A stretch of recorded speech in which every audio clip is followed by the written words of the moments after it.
What is up, Baggies fans, football fans, and sports fans in general, to another video on the channel. Today, we're going to be talking about Ryan Mason and why I think he will succeed at West Brom and why I think he is probably the right man for the job.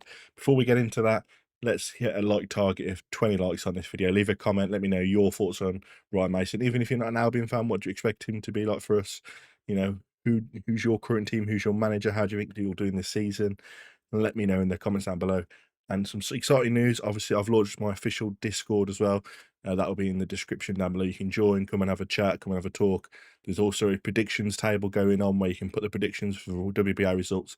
At the end of the year, the winner of that prediction table will get a free shirt for the next season coming. So make sure you join the Discord and get involved. And let's get into today's video. So obviously, it was a pretty unexpected move. You know, we had been chasing him for quite a while, and there was rumours of it being on and being off and being on and being off. It was one of those that would it happen? And it did happen. Um, but it's a big risk. Ryan Mason is just 33 years old. He's had 0 full seasons under his belt, and now he's at the champion hot seat for one of the biggest clubs, in my opinion. People are split. Is it a genius move for the long term or a huge risk on an unproven rookie? But here's the thing, if you look beyond the surface, there's a lot more to his appointment than just his age and experience. Mason might just be exactly what WBA need right now. A young, sharp, no-nonsense manager who's already soaked up lessons from some of the best minds in the world. He knows what high standards look like. He speaks clearly, confidently, and crucially, he doesn't seem to take any nonsense from his players. So let's talk about Ryan Mason and why his coaching career has accelerated. So it's a tragic and really quite inspiring story. He came through Tottenham Academy, broke into the first team under Mauricio Pochettino, and even earned an England call. He was hard-working, technical, and a smart midfielder who read the game well. All great signs for a manager there, reading the game well. He'll know when to make that tactical change when we need it. But in 2017, unfortunately, while playing for Hull City, he suffered a horrific skull fracture in a clash of heads with Gary Cahill.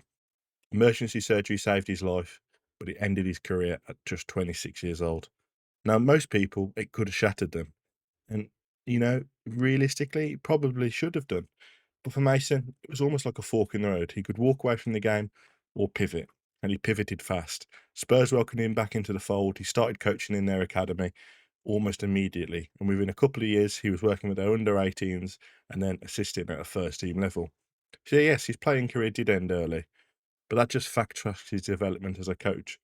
By the time most players are thinking about their UEFA Cup badges in the mid-30s, Mason already had led Tottenham to a League Cup final. And one, unfortunately, they did lose, but, you know, for a first-time manager to lose 1-0 in a League Cup final against Man United, that's not too bad. One of the most overlooked parts of Mason's journeys is who he's learned from. And honestly, the cast is pretty all-star. First up, you've got Mauricio Pochettino, the man known for building strong relationships, playing fast, fearless football, and developing young talent. And in my opinion, he was probably one of the best coaches at Spurs for a long time. Mason thrived under him, not just as a player, but as a student of the game. Posh believed in his leadership and intelligence on the pitch, and that stuck. Then, obviously, when he come back as as a manager, he was under Mourinho. Now, say what you want about Mourinho in his recent years, he is a serial winner. Under Mourinho, Mason saw how to manage pressure. He learned about tactical discipline, media mind games, and how to keep the squad focused in chaos. After that, Antonio Conte, another winner, an intense tactical machine. Conte's training sessions are famously detailed. His man management is ruthless.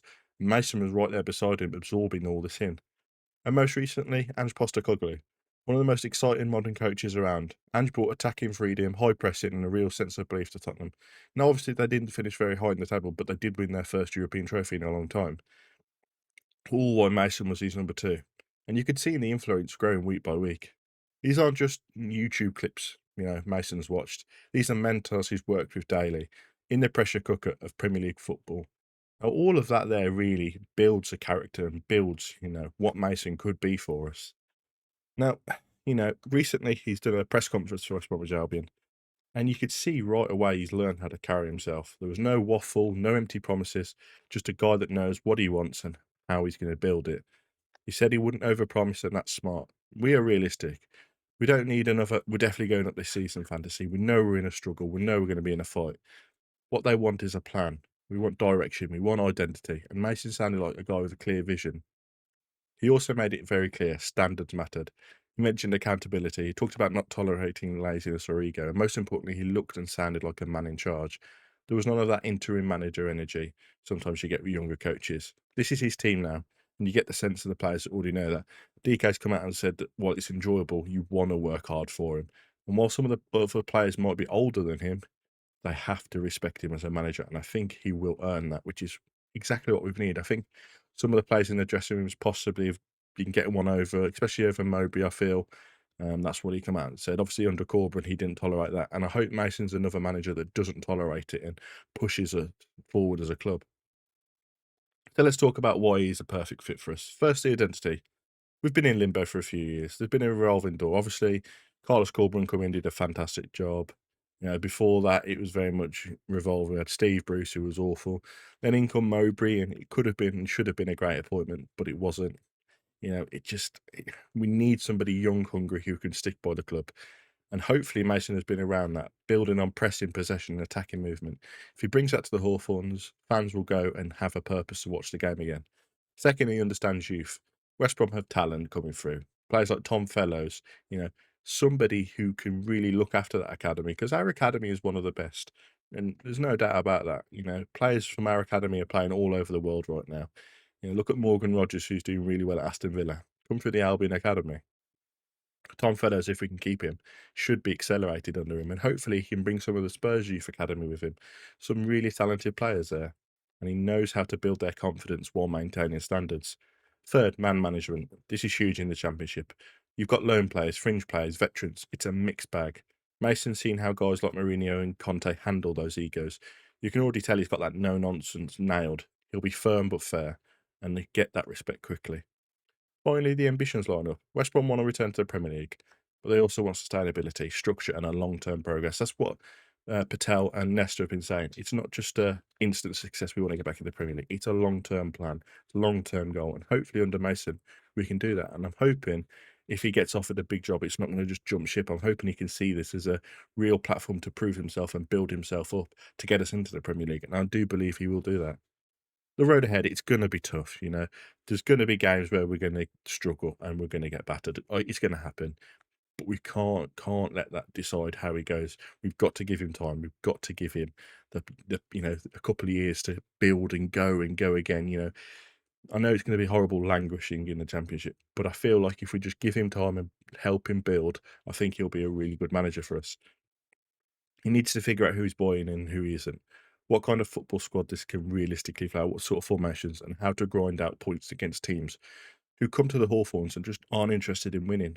A lot of mid-table to lower Championship teams will come to the Hawthorns and just sit back and try and catch us. He needs to know how to break that down, because it happened a lot under Corbyn, and I think that's where we struggled and we're getting a lot of draws, because teams would just come and sit, and that's what we need to be turning into wins.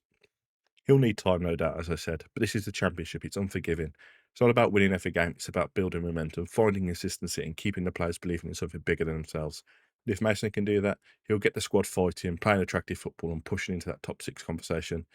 He'll not only win over the fans, he'll show the rest of the football world that age is just a number. Ryan Mason's football career in management is just beginning, but he's already walked through fire to get here. He's learned from the best, carried himself with real maturity, and now he's got a chance to pull all that into practice. We might have taken a risk, but don't be surprised if it turns out to be one smart move by Patel and Nesta. Thank you very much, everybody, for watching. Remember to smash that like button, leave a comment, and subscribe. We're on our route to 150 subscribers, which is fantastic. It'd be amazing to get to 200 before my birthday on the 26th of July. Who knows? So make sure you smash that subscribe button, and I'll catch you all in the next episode. Bye-bye, Bakers fans.